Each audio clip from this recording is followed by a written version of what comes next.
राधा कृष्ण दमानी। कौन है राधा कृष्ण दमानी? दलाल स्ट्रीट से डी मार्ट भारत के दूसरे सबसे अमीर आदमी बने ये पिछले साल, मुकेश अंबानी के जस्ट पीछे। वैसे आजकल तो ये चौथे सबसे अमीर इंसान है भारत देश के। वॉरेन बफे बोलते हैं इनको इंडिया का। नमस्कार, मैं Vivek Bindra, founder and CEO बड़ा बिजनेस.com। आजकल यूट्यूब पे बहुत फोकस कर रहा हूं, एक से बढ़कर एक पावरफुल केस स्टडी दिए पिछले दिनों में हमने आपको। वाजपेयी, रतन टाटा, सरदार पटेल, बॉलीवुड, स्टीव जॉब, सुभाष चंद्र बोस, अब्दुल कलाम, सारे वीडियोस आपने बहुत पसंद किए। मजबूरी का नाम महात्मा गांधी आपने कमेंट बॉक्स में बोला था ना, उस पर तो मैं जरूर बनाऊंगा। इसके अलावा क्या देखना चाहते हैं? मैकडॉनल्ड्स पे या मारवाड़ी इतने अमीर कैसे बने? सचिन तेंदुलकर के बारे में जानना चाहते हैं? सिंगापुर छोटा सा इतना शक्तिशाली? मैरी कॉम, वुमेन्स डे, कई टॉपिक्स पे मैं करना चाहता हूं बात। आपको आज करेंगे राधा कृष्ण दमानी। 1954 में आपका जन्म हुआ। आपके पिता शिव किशन जी दमानी, आप एक बिलियनियर बिजनेसमैन बने। वैसे शुरू में आप इन्वेस्टर थे और अभी founder of D mart. D mart ऐसे स्टोर हैं जैसे बिग बाजार होते हैं, उनसे भी बड़े स्टोर्स हैं डी मार्ट। मारवाड़ी परिवार में जन्म लिया, बहुत गरीब परिवार में थे, सेल्फ मेड बिलियनियर। दलाल स्ट्रीट में आपके पिता काम करते थे और बाद में आप इन्वेस्टर बने। शुरू में तो आप भी स्टॉक ब्रोकर थे। अब राधा कृष्ण दमानी जो स्टॉक ब्रोकर थे, ये सीख गए थे, जान गए थे कि स्टॉक ब्रोकर बन के तो बहुत पैसा नहीं कमाऊंगा, अपना पैसा लगाना पड़ेगा, इन्वेस्टर बनूंगा तभी कमाऊंगा आगे चल के। इनफैक्ट राकेश झुनझुनवाला भी इनको अपना गुरु मानते थे। राकेश झुनझुनवाला के बारे में आप सब जानते ही हैं। Who do you count among your mentors in the market? Mentor is only one, Mr. Radhakrishnan, because primarily I have learned trading from him. Founder and chairman, चौथे सबसे अमीर आदमी, अंबानी, अडानी और शिवनाडर के बाद केवल व्हाइट शर्ट, व्हाइट पजामे में रहना, सिंपल जीवन जीना, मिस्टर व्हाइट के नाम से पहचाने जाते हैं। किसी पब्लिक गैदरिंग में नहीं मिलते। कितना भी यूट्यूब पे आप इनके वीडियो ढूंढ के मुझे दिखाओ, नहीं मिलेगा आपको, इनका एक भी वीडियो नहीं मिलेगा। किसी को इंटरव्यू नहीं देते, किसी से मिलते नहीं है, अकेले चुपचाप रहते हैं, शांति से जीवन बिताते हैं। पब्लिक और मीडिया से तो बहुत दूर रहते हैं। एक ही बार इनको देखा गया था पब्लिक में, जब राकेश झुनझुनवाला का 50वां जन्मदिन था। लोगों को पता नहीं है ना डी मार्ट के बारे में, ना राधा कृष्ण दमानी के बारे में। इतने बड़े कैसे बन गए अचानक, इतने चुपचाप? पहले मोटा मोटा समझ लेते हैं, फिर आपको आर्ट स्ट्रैटेजी दूंगा। मोटा मोटा यह है कि माल बहुत सस्ता बेचते हैं। इतना सस्ता बेच दो कि बहुत ज्यादा कस्टमर आ जाए। इतना सस्ता कि सस्ते के चक्कर में बहुत कस्टमर आ गया। जब बहुत कस्टमर आ गए तो बहुत माल बिक गया। जब बहुत माल फटाफट बिक गया तो बहुत कैश आ गया वापस। जब बहुत कैश आया तो फिर बल्क में खरीदो, क्योंकि बल्क में लोगे ना तो सामने वाला आपको सस्ता देगा। 1 किलो माल का रेट अलग होता है और 1000 किलो माल का रेट अलग होता है। माल सस्ता मिला। जब माल बहुत सस्ता मिला तो सस्ता मिला तो फिर दोबारा सस्ता बेच देंगे। दोबारा सस्ता बेचे तो मतलब इतना डिस्काउंट, कस्टमर बोले भैया इतना डिस्काउंट, फिर कस्टमर फिर से बहुत ज्यादा आया, फिर वही हुआ ना, बहुत ज्यादा बिक गया और बहुत सस्ते में मिल गया। इसी मुद्दे के चक्कर में डी मार्ट जबरदस्त होता चला गया। इसको आर्ट स्ट्रैटेजी में डिटेल में समझ लो। बिजनेस सीखने में इंटरेस्ट है ना, तो कैसे इतना अमीर आदमी बनता है उसको पकड़ते हैं। पहली चीज, इनके फंडामेंटल स्ट्रॉन्ग थे, क्योंकि ये इन्वेस्टर फ्रेटर्निटी से थे। किस कंपनी में पैसा लगाऊं, कौन सी कंपनी बढ़िया होती है, ये समझ चुके थे, इसीलिए इनको फायदा हुआ। स्टॉक मार्केट का जो इन्वेस्टर होता है ना, उसको एडवांटेज ये है कि जब वो बिजनेस में घुसता है तो उसकी समझ अच्छी होती है, या जो बिजनेस बहुत कर रहा हो वो स्टॉक मार्केट में घुसे, उसकी में समझ अच्छी होती है। राधा कृष्ण दमानी इन्वेस्टर होने के कारण ये जानते थे कि इन्वेस्टर्स में पॉजिटिव और हेल्दी सेंटिमेंट में कैसे बिल्ड करूंगा, उनको रिटर्न ऑन इक्विटी अच्छी कैसे दूंगा और स्ट्रैटेजिक बिजनेस मॉडल कैसे बनाऊंगा। इसीलिए डी मार्ट जो उन्होंने खोला, ये बड़ा स्ट्रैटेजिक डिसीजन था। शुरू में इन्होंने 2001 से पहले, जब डी मार्ट खोला उससे पहले 1999 में अपना बाजार की फ्रेंचाइजी ली थी और उनको उनका बिजनेस मॉडल समझ में नहीं आया, तो उन्होंने कहा मार परे, छोड़ो उसको, कोई जरूरत नहीं है इसकी, बेकार, बिजनेस मॉडल ही ठीक नहीं है। इनको बिजनेस मॉडल की समझ थी। फिर ये चले गए असल में यूएस, वहां जाके वॉलमार्ट को समझ में आए डिटेल में, खूब वॉलमार्ट को सीख साख के भाई दुनिया की इतनी वैल्यूएबल रिटेल कंपनी कैसे बनी। इंडिया आए और अपनी हाइपर मार्केट चेन खोल दी, डी मार्ट। ये 2002 में उन्होंने खोली।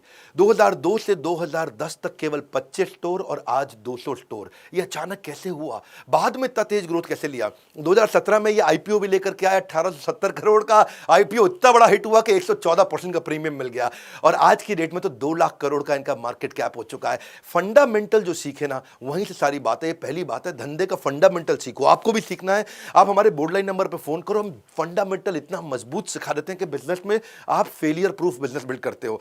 देखिए ये क्या है, ये वही स्टॉक में इन्वेस्ट करते थे कि मैं अगर 1% भी स्टॉक खरीद रहा हूं तो ऐसे खरीद रहा हूं जैसे पूरी कंपनी खरीद रहा हूं, तो उतनी जिम्मेदारी के साथ स्टॉक खरीदते हैं। कन्विंस होगा तो बल्क में खरीदेंगे और जब स्टॉक अपनी हाइट पे पहुंच गया फटाफट बेच देंगे। इसी चक्कर में ये जब हिस्ट्री कंपनी की पढ़ते थे, कंपनी का डेटा पढ़ते थे, ऐसा नहीं है भाई इसका नाम अच्छा लग रहा है ये खरीद लो, इस पे अमिताभ बच्चन ने डांस किया ठंडा ठंडा कूल कूल तो ये खरीद लो, नहीं नहीं नहीं, डेटा पढ़ करके।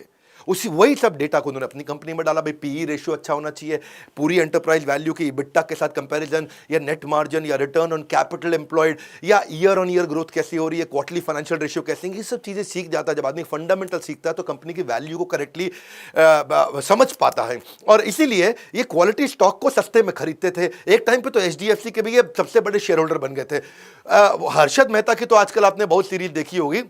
हर्षद मेहता के टाइम पे वो स्टॉक प्राइस को बढ़ा करके बेचता था, तो इन्होंने उस टाइम पे उसको उल्टा कर दिया। इन्होंने क्या किया, रिवर्स किया। उसको बोलते हैं शॉर्ट सेलिंग। इसके ऊपर कभी किसी दिन आराम से डिटेल में बताऊंगा कि नॉर्मली क्या होता है। हम शेयर खरीदते हैं, जब उसका भाव बढ़ता है तो बेचते हैं। इन्होंने उसको रिवर्स कर दिया। ये समझ गए थे हर्षद मेहता भाव बढ़ाया जा रहा है, तो जब भाव बढ़ गया तो बेच दिया। उस समय पहले बेच दिया, सस्ता होने पे खरीद लिया। इसको बोलते हैं उल्टा। ये आदमी छुपा हुआ है, कंपनी भी छुपी थी। इसके बारे में जानने में मजा बहुत आएगा, कैसे इतना अमीर बना। दूसरी स्ट्रैटेजी स्लॉटिंग फीस।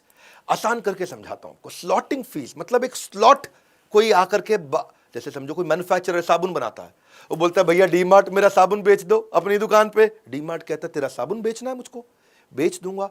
कितने का देगा साबुन? वो कहता है 100 रुपए का साबुन ले लो। लेकिन इस शेल्फ पे रखने का किराया लूंगा तुझसे, ये स्लॉट है ना, ये तेरे को दे देता हूं, इसका किराया भी लूंगा। तो वो जब सामने वाले से किराया भी ले लेता है, ये एक लमसम फीस होती है। जो रिटेल में शेल्फ स्पेस है ना, ये बड़ी महंगी कमोडिटी हो गई है आजकल, क्योंकि वो उसका साबुन बीच में रखता है सामने। लोगों को आते ही आई लेवल पे साबुन दिखता है उनका, तो साबुन ज्यादा बिकता है। इसलिए सब लोग चाहते हैं कि मेरे को बढ़िया जगह पे अपना माल रखने दो, मेरे को अपना चिप्स ऐसी जगह पे रखो डीमार्ट के आते ही आदमी मेरा चिप्स पहले उठा ले। अब उसका ये पहले समझो, एक रिटेलर जो डी मार्ट है वहां पे उसके मार्जिन बहुत कम है, तो किसका माल रखूं जिस पे ज्यादा कमाऊंगा, ये डी मार्ट के हाथ में होता है। तो उन्होंने कहा भैया अगर तेरा माल मुझे रखना है, तेरे चिप्स अगर मैं डी मार्ट बेचूंगा, तेरा साबुन में बेचूंगा, तेरा शैम्पू में बेचूंगा, मैं सामने रखने का जगह पे किराया भी लूंगा। और फिर उसी किराए का ये इस्तेमाल करता है कि सेलिंग प्राइस को मार्केट प्राइस से नीचे ले आता है, क्योंकि इसको स्लॉटिंग फीस मिल जाती है। समझो बाजार में जो चीज सब जगह 100 रुपए की मिल रही है, तो इसने उससे किराया भी ले लिया, तो इस 100 की जगह 90 में बेच पाता है। और जब ये 90 में बेच पाता है तो कस्टमर इधर उधर कभी नहीं जाता है, क्योंकि इंडियन कस्टमर है वो तो यहीं आएगा। तीसरी strategy, strong control on opex. Opex क्या होता है? ऑपरेटिंग एक्सपेंडिचर, कंपनी को चलाने का खर्चा। भी कंपनी के चलाने के खर्चे को बड़ा कंट्रोल रखते हैं। कैसे रखते हैं? बिल्कुल लो इंटीरियर रखा उन्होंने डीमार्ट का। कभी डीमार्ट आपने मॉल में नहीं देखा होगा किसी बड़े, कभी डीमार्ट में बड़े एयर कंडीशन, बड़े सिस्टम, सोफा टेबल चेयर आराम से बैठे, कुछ नहीं। डीमार्ट में भीड़ होती है। सोम बाजार, मंगल बाजार, बुध बाजार, वीर बाजार, ये उसका थोड़ा इंप्रोवाइज्ड वर्जन है, बस और कुछ नहीं। डीमार्ट सस्ता बेचने के चक्कर में बाकी सारे खर्चे कम रखता है अपने कंट्रोल। तो ये क्या करते हैं, ये कम स्पेस में ज्यादा माल रख देते हैं। और क्योंकि कम स्पेस में ज्यादा माल रखा तो और स्पेस बच गया, तो वहां पे और ज्यादा माल रख दिया। बिलिंग काउंटर भी कम रखते हैं, लोग लाइन में लगने को तैयार हैं। ये कहते हैं बिलिंग काउंटर भी कम रखो। जब बिलिंग काउंटर कम है तो मशीन भी कम लगेगी, मशीन कम है तो मैन पावर भी कम लगेगी, सिस्टम भी कम लगेगा और खर्चा बच जाएगा। पूरा लो मेंटेनेंस का इंटीरियर रखते हैं। डी मार्ट, आप शॉपिंग एक्सपीरियंस के कारण डी मार्ट को नहीं जानते, आप ह्यूज डिस्काउंट के कारण डी मार्ट को जानते हैं। वही इनका मेन फोकस रहता है। और ज्यादा कोई बड़े अप्लायंस भी नहीं रखेंगे, अप्लायंस भी ऐसे लेंगे तो ज्यादा स्पेस नहीं लेगा। स्टोरेबल फूड आइटम बेचते हैं ज्यादा। स्टोरेबल फूड आइटम क्या है? जो पीछे इनके सस्ते वेयरहाउस में पड़ा रहे, जब खाली हो तो आगे लाके रख दें उसको। तो क्या है, सस्ता वेयरहाउस मतलब और कम किराया है इनके लिए। तो स्टोरेबल फूड आइटम्स, ऐसा नहीं है कि रेगुलर फूड आइटम बेचेंगे, क्योंकि उसमें तो मार्जिन कम है। अब स्टोरेबल फूड आइटम है, अगर मार्जिन कम है लेकिन वो फटाफट बिकता रहता है, तो इन्वेंट्री टर्नओवर का बेनिफिट मिलता है। फ्रेश फूड आइटम नहीं रखते, क्योंकि वो वाइड शेल्फ लेगा फ्रेश फूड आइटम, वहां ज्यादा स्टाफ चाहिए मेंटेनेंस के लिए। फ्रेश फूड आइटम क्या है? वो जो रोज खराब हो जाती है, तो उसके चक्कर में इनको रिफिल रेट बढ़ाना पड़ता है, लॉजिस्टिक्स की मेंटेनेंस की कॉस्ट बढ़ जाती है। तो स्टोरेबल आइटम रखते हैं, उससे इनका खर्चा कंट्रोल में रहता है। मेन मुद्दा क्या है? पर स्क्वायर फीट सेल्स कितनी कर देता हूं, हर स्क्वायर फीट पे कितनी सेल्स कर देता हूं। इनको सारे खर्चे कंट्रोल रखने हैं। इनके ऑपरेटिंग खर्चे, इंटरेस्ट का खर्चा तो कर्जा ज्यादा नहीं लेते, डेप्रिसिएशन या टैक्सेस उसको बचा के रखते हैं। सब कुछ 20% के अंदर रखेंगे, और फाइनली 15% 20% के अंदर रख के 5% प्रॉफिट कमा लेंगे। क्योंकि ना ये रिटेल के धंधे में मार्जिन कम होता है, माल जल्दी जल्दी बिकना चाहिए। मैं आपको समझाता हूं, मजा आने वाला है इस केस स्टडी में। एक है डी मार्ट और एक है बिग बाजार। अब फर्क समझना, पूरा गेम चेंज हो जाएगा। इजी कर दूंगा। आप मेरे चैनल पे आए हो ना, आपका टाइम बचाऊंगा और सबसे आसानी से सिखाऊंगा। समझो, पहले डी मार्ट का रेवेन्यू पूरा साल का माल बेचता है ये 24,000 करोड़, ये बेचता है 20,000 करोड़ बिग बाजार, दोनों आसपास है ना, ये 24,000 ये 20,000, लेकिन फर्क देखो, वो 24,000 करोड़ में 1300 करोड़ का प्रॉफिट कर लेता है और ये 20,000 करोड़ में खाली 15 करोड़ का प्रॉफिट कर पाता है। बेचते तो आसपास ही है 24 और 20, लेकिन प्रॉफिट क्या है 1300 करोड़ और केवल 15 करोड़। अब देखो इन्वेंट्री जब साल खत्म होता है इसके पास इन्वेंट्री 2000 करोड़ की रहती है खाली, लेकिन ये भाई 5000 करोड़ की बिग बाजार इतनी इन्वेंट्री अपने पास रख के पड़ा है। इतनी इन्वेंट्री तेरे पास है, जब तू बेच ही नहीं पाएगा तो काम कैसे करेगा? समझो मेरी बात को, ये जो डी मार्ट है ये जब माल बाजार से लेके आता है 30 दिन में बेच देता है। बिग बाजार जब माल बाजार से लेके आता है तो 90 दिन में बेच पाता है। फर्क समझना इस बात का, इससे फर्क क्या पड़ता है भाई, 30 की जगह 90 दिन में बेच तो क्या फर्क है? लेकिन तूने अगर इतना माल रखा अपने पास, बाजार में पैसा दिया, माल लिया, इतने दिन तक पड़ा रहा, वो 30 दिन में बेच रहा है, तू 90 दिन में बेच रहा है, इसका मतलब क्या है? 90 दिन की इंटरेस्ट कॉस्ट भी तो आती है भैया। 90 दिन जो मैंने पैसा बाजार में फेंक रखा है और मैं उस पर कमा नहीं पा रहा, 90 दिन बाद कमाऊंगा, उसका नुकसान है। यही दिक्कत आती है। और दूसरी बात क्या है कि ये बाजार में ज्यादा उधार लंबा नहीं रखता है। डी मार्ट जो है, डी मार्ट को बाजार में खाली 20 करोड़ लेने हैं और फ्यूचर रिटेल यानी बिग बाजार को 700 करोड़ रुपए लेने हैं। इसका मतलब क्या है भाई, एक तो तेरा खाली 15 करोड़ का प्रॉफिट और 700 करोड़ रुपए तेरा बाजार में पड़ा हुआ है।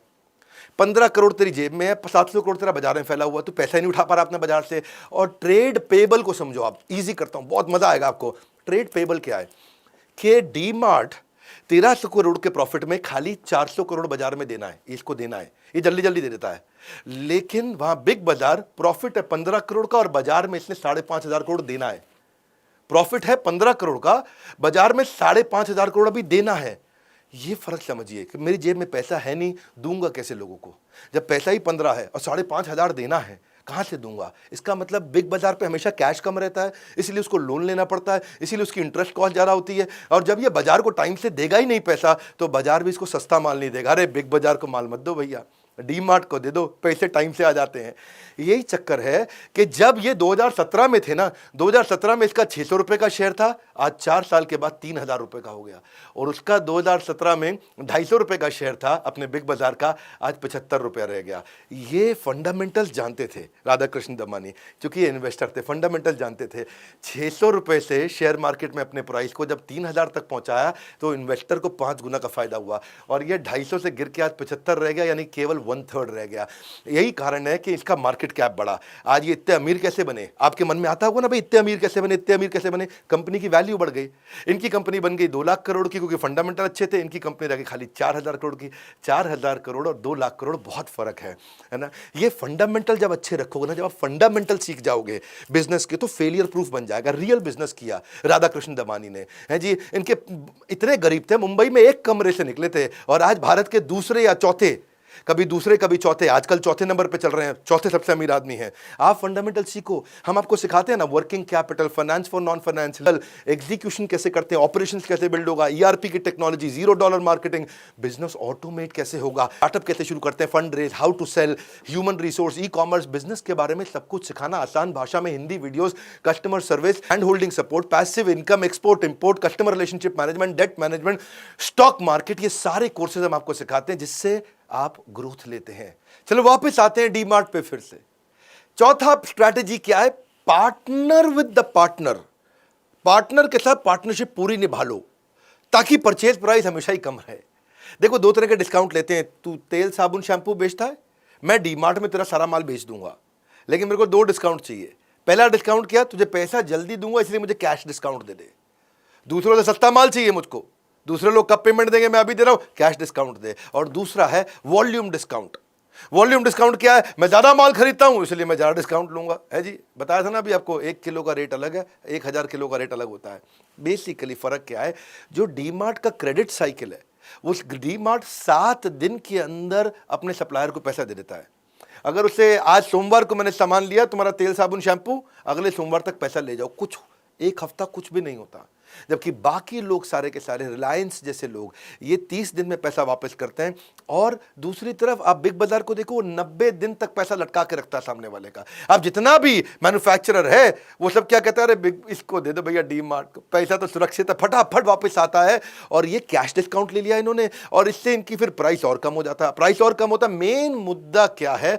Good product at great value. और वहीं से सारी फायदा होता है, क्योंकि देखो इन्होंने वैल्यू रिश्ता बना लिया सप्लायर के साथ में। जब रिश्ता बन गया सप्लायर के साथ में, ये शुरू से ही अपना बाजार के टाइम से रिश्ता बनाना जानते थे, क्योंकि ये जानते हैं भैया अगर इससे रिश्ता नहीं बनाऊंगा सप्लायर से तो ये टाइम से माल नहीं देगा और फिर खर्चा भी मेरा बढ़ जाएगा, कॉस्ट भी बढ़ जाएगा। पर इसी चक्कर में जब मैन्युफैक्चरर से सीधा रिश्ता बन गया तो मिडलमैन भी खत्म हो गया, क्योंकि सीधा मैन्युफैक्चरर से माल लिया।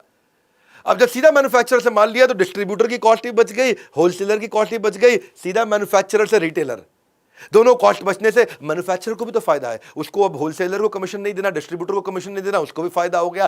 क्विकली पांचवी स्ट्रैटेजी, इस पांचवी स्ट्रैटेजी क्या है? स्पोरैडिक स्पाइक, अचानक बहुत ज्यादा सेल, या सस्टेन्ड सक्सेस, लगातार सेल्स। दोनों में बड़ा फर्क है। स्पोरैडिक मतलब ऊपर नीचे, जैसे बिग बाजार में होता है 26 जनवरी पे बहुत सेल हो गई, 15 अगस्त पे बहुत सेल हो गई, थोड़ा दिवाली के आसपास बहुत सेल हो गई, बाकी टाइम मक्खी मार रहे हैं। डीमार्ट क्या है? पूरा साल सेल चलती है। ये कैसे किया इन्होंने, इसको समझो। देखो पहले अभी तक आपने 3 बड़े मुद्दे समझ लिए। एक, स्लॉटिंग फीस है, पहले ही किराया ले लेते हैं। दूसरा, ऑपरेट करने के खर्चे को कम रखा, बड़ा जबरदस्त एयर कंडीशन वो सब नहीं, बहुत भीड़ आती है इनके पास, बड़ा सिंपल सा अंदर से रखा है डीमार्ट को, वहां से पैसा बचा है। 2 चीजें। और तीसरा, माल सस्ते में खरीदते हैं, वहां से पैसा बचा है। अभी 3 जगह से जब पैसा बचाया तो पैसा बचा है, इसलिए परमानेंट डिस्काउंट पूरा साल। वन मोर टाइम, दूसरों की तरह नहीं 26 जनवरी 15 अगस्त को डिस्काउंट देंगे, परमानेंट डिस्काउंट पूरा साल। अब ये लो प्राइस जो है ना, ये रियल एज बन गई डीमार्ट की। अब लो प्राइस से ज्यादा फुटफॉल, ज्यादा फुटफॉल से ज्यादा सेल्स, ज्यादा सेल्स से मैन्युफैक्चरर फिर कहता है भाई मेरा माल सारा का सारा डीमार्ट ही बेचता है, भैया तुम इतना ज्यादा माल मेरा बेच देते हो, तुम ही ले लो यार, तुम ही ले लो माल। उस चक्कर में ये पूरे लो कॉस्ट बिजनेस मॉडल को सपोर्ट मिला, इसीलिए फंडामेंटली मजबूत हो गया। अब कस्टमर को समझना, इनका वो कस्टमर है जिसका बजट नहीं है पर टाइम बहुत है।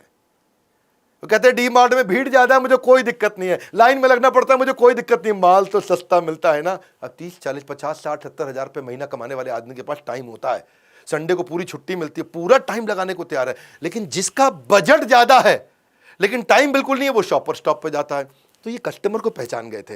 इन्होंने क्या किया, लो प्राइस, अच्छा इतना कम प्राइस होने के कारण साइकोलॉजी क्या होती है, सस्ता मिल रहा है, सस्ता मिल रहा है, अरे ज्यादा खरीद लो, अरे और ले लो, अरे एक बार में ले लो, अरे खूब माल ले लो। इससे साइकोलॉजी बन जाती है। क्योंकि ना आदमी बहुत दूर से इनके स्टोर पे आता है, महीने में 1 बार 2 बार आता है, तो जबरदस्ती ज्यादा माल इसी चक्कर में खरीद जाता है, साइकोलॉजी में घुस जाता है। सब आती है छठी strategy, go local, high inventory turnover with local items. इन्होंने क्या किया, क्योंकि इंडिया है डाइवर्स कंट्री, यहां पे लोगों का रीजनल प्रोडक्ट में भी बड़ा इंटरेस्ट होता है कई बार, तो डीमार्ट क्या करता है, जो उस इलाके की स्पेशल आइटम है उसको जरूर रखता है। अगर किसी भी रीजन का कोई स्पेशल आइटम है, यहां पे ये छोटी कंपनी है भले ही लेकिन इसका माल बहुत बिकता है, उसको जरूर ले लेता है। अब लोकल दुकानदार के पास आने जाने की जरूरत ही नहीं रही। भाई मान लो माधुरी नमकीन अचार पापड़ है, वो कोलकाता में बहुत चलता है, ये रख लेगा। हीरालाल नमकीन अचार पापड़ राजस्थान में बहुत चलता है, ये रख लेगा। जेठाबाई मसाला पापड़ मध्य प्रदेश में फेमस है, तो ये रख लेगा। XXX washing powder detergent soap Telangana में बहुत फेमस है, तो रख लेगा। शिवोहम चिप्स नमकीन ये बिस्किट ये कोलकाता में बड़ा फेमस है, रख लेगा। नंदी फ्राइम्स पापड़ साबुदाना ये कर्नाटका में बहुत फेमस है, तो ये रख लेगा। 7वीं स्ट्रैटेजी, ई कॉमर्स बहुत आया फिर भी बचे रहिए। ई कॉमर्स ने बहुत मार्केट को खराब किया, ऑनलाइन लोगों ने ऑर्डर करना शुरू किया, ये बचे रहे। उसका कारण क्या है, audience suited for brick and mortar. इन्होंने वही ऑडियंस के लिए अपने हाव भाव वेशभूषा, अपने ब्रांड को उन्हीं ऑडियंस के लिए बनाया जो खरीदेगा ही दुकान पे आके। क्यों, इनकी ऑडियंस कौन है, इनकी ऑडियंस है middle class and lower middle class. उसको आज भी ऑनलाइन खरीदने की आदत नहीं है। ऑनलाइन कौन खरीदता है, दिल्ली, हैदराबाद, बैंगलोर, पुणे, मुंबई या बहुत बड़े शहरों के लोग ऑनलाइन ज़्यादा खरीदते हैं। ये छोटा अमीर आदमी नहीं, एवरेज आदमी, उसको क्या चाहिए, एक्सीलेंट प्रोडक्ट मिल जाए, ब्रांडेड क्वालिटी मिल जाए, लो कॉस्ट पे मिल जाए, वो वाला कस्टमर बेस इनके पास आ गया। अब DMart is operating majority of business in सारा ब्रिक एंड मॉर्टर। हालांकि इन्होंने ऑनलाइन की तैयारी करी, पर जो लो इनकम ग्रुप है वो आज भी ऑनलाइन नहीं जाता, और इसी चक्कर में जब सबको नुकसान हुआ, डीमार्ट हमेशा बचा रहा। 8वीं स्ट्रैटेजी बहुत जबरदस्त है, मजा आ जाएगा। मैं तो डीमार्ट बताने में ना दिल खुश हो जाता है। ऑर्गेनिक एक्सपेंशन, राधा कृष्ण दमानी असली बुद्धिमान थे, शुरू में कोई जल्दी नहीं करी, रियल बिजनेस बनाया, रियल बिजनेस। कोई जल्दी नहीं करी शुरू में, एकदम धीरे धीरे चले। पहले उन्होंने क्या किया, मैं सारे के सारे सप्लाई चेन को कंट्रोल कर लूं, मैं प्रॉफिटेबिलिटी को कंट्रोल कर लूं, हर स्टोर को पहले प्रॉफिटेबल बना दूं, बाद में एक्सपैंड करूंगा। इसलिए वो पूरा कंट्रोल लेकर के आए। पूरे 17 साल में आज तक एक भी साल ऐसा नहीं गया जब डीमार्ट ने प्रॉफिट नहीं बनाया हो। आज तक एक भी इनका स्टोर बंद नहीं हुआ। आज तक इनका एक भी स्टोर में सामान स्टॉक कम नहीं पड़ा। आज तक एक भी स्टोर इंडिविजुअली कभी लॉस नहीं किया। ये कैसे किया इन्होंने? अब आते हैं असली गेम चेंजर। एक और 80% स्टोर इनके खुद के हैं, यानी कि वो प्रॉपर्टी इनकी खुद की है। ये कोई भी स्टोर को शहर के अंदर नहीं खरीदते, थोड़ा बाहर खरीदते हैं, सस्ती प्रॉपर्टी पे खरीदते हैं, ताकि थोड़ा दूर तक आदमी आए। वो तभी आए जब वो बहुत सारा सामान लेना हो उसको। ये भी इनकी स्ट्रैटेजी है। गली मोहल्ले की दुकान है तो आदमी पास में थोड़ा सा ले आता है, इनके पास जब आता है सस्ता देखता है, दूर तक आता है, बहुत ज्यादा लेता है। मुद्दा क्या है, ये कर्जा नहीं लेते तो इनके फाइनेंशियल स्ट्रांग होते हैं। अब इनकी प्रॉपर्टी खुद की है तो वहां रेंट नहीं देना तो रेंट का आउटफ्लो नहीं होता। इतना बड़ा एरिया उसका रेंट नहीं जाएगा तो कैश फ्लो इनका मजबूत रहता है। और यही सारे पैसे को ये अपने स्टोर को दोबारा खरीदने में इस्तेमाल करते हैं। सबर्बन एरिया में है, जमीन सस्ती पड़ेगी। जिन दिनों 2002, 3, 4 में प्रॉपर्टियां सस्ती थी, तब शुरुआत इन्होंने करी थी। पहले 8 साल में 25 स्टोर खोले, अगले 8 साल में 175 स्टोर खोले। आप सोचोगे कि भाई ये सारे के सारे स्टोर खुद के खरीदे, मेरे पास तो पैसे नहीं, मैं कैसे करूं? सीखने की बात है। मेरे चैनल पे आए हो, सीखोगे आप। ऐसे समझो कि अगर राधा कृष्ण दमानी कोई स्टोर खोलते हैं और खोलने में 3 लाख रुपए लगता है, तो उन्होंने पहला स्टोर 3 लाख रुपए लगा के खोल लिया और हर साल वो स्टोर 1 लाख रुपए बचा के देता है मुझको। तो पहले साल उस स्टोर से 1 लाख मिला, दूसरे साल 1 लाख और मिला, तीसरे साल 1 लाख और मिला। तो 3 साल के बाद जाके इनके पास 3 लाख रुपए फालतू बचे। तब जाके इन्होंने दूसरा स्टोर खोला, क्योंकि अब 3 लाख रुपए बचे। नया स्टोर खोलने में 3 लाख लगते थे। अब टोटल कितने हो गए जी? 2 हो गए पहले साल में। फिर 3 साल के बाद 2 स्टोर हुए, आराम से खोले। अब 2 स्टोर हो गए और कितना बचता है जी? 1 लाख रुपए हर साल बचता है। अब 2 स्टोर का मिला के जब 1-1 लाख बचता है तो 1.5 साल में 3 लाख रुपए हो गया। अब 1.5 साल के बाद इनके 3 स्टोर हो गए, क्योंकि पैसा बचाते थे फिर नया लेते थे। अब 3 स्टोर है, हर साल एक स्टोर 1 लाख देता है। तो अब एक ही साल के अंदर जब तीनों ने 1-1 लाख दिया तो 3 लाख रुपए हो गए, तो खुल गया इनका चौथा स्टोर। ऐसे करते करते इन्होंने, जब इनके स्टोर बढ़ गए और इनके 50 स्टोर हो गए, और 50 स्टोर 50 लाख रुपए अगर कमा के दे रहे हैं मुझको, तो कम से कम 16 स्टोर उस साल खुलेंगे। इसीलिए इनके शुरुआत में इन्होंने कम खोले, बाद में इन्होंने बहुत तेज खोले, क्योंकि जो पैसा कमा के लेके आते थे उसी से खरीद लेते थे। तो ना बाद में हमारे को देना है किसी को रेंट, और ना बाद में किसी को लोन का देना इंटरेस्ट। इससे हो गया ऑर्गेनाइजेशन और मजबूत। ये जानते थे कि over a period of time growth आएगी, तभी तो 2002 के बाद 2017 में आईपीओ लॉन्च किया। शुरू में नहीं किया, पूरी वैल्यू बिल्ड करी। यही बात है कि जब 2009 की में इसकी जो सेल्स थी वो केवल 600 करोड़ थी, और आईपीओ के टाइम पे ये 12,000 करोड़ हो गई। 2009 में इनका प्रॉफिट खाली 5 करोड़ था, आईपीओ के टाइम पे ये 500 करोड़ हो गया। ये है वैल्यू बिल्ड करना अपने बिजनेस के अंदर। फंडामेंटल मजबूत है तो आदमी कुछ भी कर सकता है। यही हमने कुछ नहीं छोड़ा फंडामेंटल सिखाने के लिए। ये हमने ना इसी पे समय लगाया आज तक सारा। क्यों हम इतने बढ़िया बढ़िया केस स्टडी देते हैं। इनको अगर डिटेल में सीखना चाहते हो, brand management, family run business, process develop कैसे करोगे, डिजिटल कैसे जाओगे, बिजनेस आइडियाज कैसे बिल्ड करोगे, ऑनलाइन रेपुटेशन कैसे तैयार करोगे, बिजनेस को ऑटोमेट कैसे करोगे, रिटेल मैनेजमेंट, इंटेलेक्चुअल प्रॉपर्टी, हमने स्टेप बाय स्टेप जाते हुए हजारों वीडियोस के साथ, फ्रेमवर्क के साथ, रीडिंग मटेरियल के साथ सीरियस आदमी के लिए अमृत बना दिया। बोर्ड लाइन नंबर है आपके लिए 9810544443। फोन करिए, पता करिए। एक बात बताऊं, इस वीडियो को जरूर शेयर करिएगा सबको। और नीचे कमेंट बॉक्स, मेरा आपका रिश्ता है इस कमेंट बॉक्स में। अब तो मैं वही वीडियोस बनाता हूं जो आप मुझे बताते हैं बनाने के लिए। रियल वैल्यू क्रिएट कर रहे हैं आपके लिए। मैंने कसम खाई आपका टाइम बचा करके राइट वैल्यू दूंगा आपको, कंटेंट की ऐसा दूंगा जो कहीं नहीं मिलेगा। Animated, super solid, super fast. हमारे साथ जुड़े रहने के लिए इस वीडियो को सोच के कौन से दोस्त को काम आएगा शेयर करने के लिए लाइक इसलिए करिए क्योंकि फ्री में भी तो इतना कंटेंट देते हैं, उत्साह बढ़ता है।